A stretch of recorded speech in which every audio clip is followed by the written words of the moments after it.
Et stop, tu roules sur le boulevard BD, cet album est fait pour toi. Les Vents ovales, tome 2, Monique.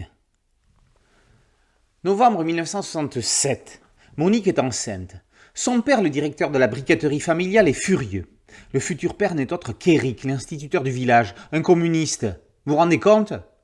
D'après la maman, le seul moyen d'atténuer la colère du paternel serait qu'elle accepte de travailler à la briqueterie. Monique n'a pas l'intention de se plier en quatre pour lui plaire. Pendant ce temps, Yveline poursuit ses études à la capitale. Il faudra attendre décembre pour qu'elle redescende rendre visite à sa famille et à ses amis. La vie étudiante très animée l'enchante. Il y a plein de débats, ce qui n'enchante pas son père, décidément les papas, qui s'inquiète, lui, des premiers échos qui viennent de Nanterre, fac repère de gauchistes et d'anarchistes. Un troisième père, le curé du village, celui-là, est plutôt préoccupé par les entraînements rugbystiques des jeunes locaux. Nous sommes dans le Tarn-et-Garonne. Les villages de La Roque et de Castelnau vivent au rythme de la balle ovale et de la France rurale qui reçoit les échos de la capitale. Paris est la ville où tout se passe, mais elle ne serait rien sans la province. À La Roque-sur-Garonne, la jeunesse a aussi des revendications.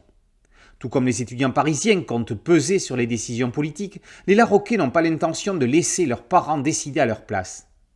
Monique et Yveline incarnent à leur échelle cette rébellion. Elles veulent être maîtresses de leurs amours. C'est l'époque où les femmes commencent à prendre la parole et à vouloir pouvoir décider de leur corps. Tout se joue sur fond de rugby bien sûr, mais aussi de Monopoly, l'une des passions de M. Vassiliou, qui se remet doucement et avec tout son humour d'un accident vasculaire cérébral. On est encore loin de 1972 et du procès de Marie-Claire Chevalier. L'album de Marie Bardiot-Vaillante et Carole Morel, Bobigny 72, vous en dira plus. Pour l'instant, il est encore des grossesses soit non consenties, soit qu'il faut faire consentir aux autres. C'est toute la problématique de ce deuxième volet des Vents ovales. L'épisode se déroule d'octobre 67 à avril 68. Chaque chapitre est un mois qui s'ouvre par une page d'actualité. On voit ainsi la tension monter, la chienlit sourdre et le Sud-Ouest quitter petit à petit une certaine insouciance pour s'approprier la révolte. Mais ça, on n'y entrera vraiment que dans le tome 3. Jean-Louis Tripp et Aude Mermilliot signent une histoire chorale, une chronique de vie, un récit où l'air du temps est le personnage principal.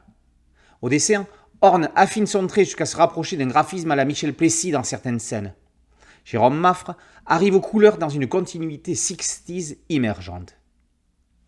Historique et feel-good, Les Vents ovales est le témoignage d'un tournant de l'histoire de France vu par le prisme de la Provence. Les vents de Nanterre commencent à atteindre le sud-ouest. Les Vents ovales, tome 2, Monique, par Mermilliot, Tripp et Horn, est paru aux éditions Dupuis dans la collection Air Libre. Boulevard BD, c'est un podcast audio, un site dédié et une chaîne YouTube.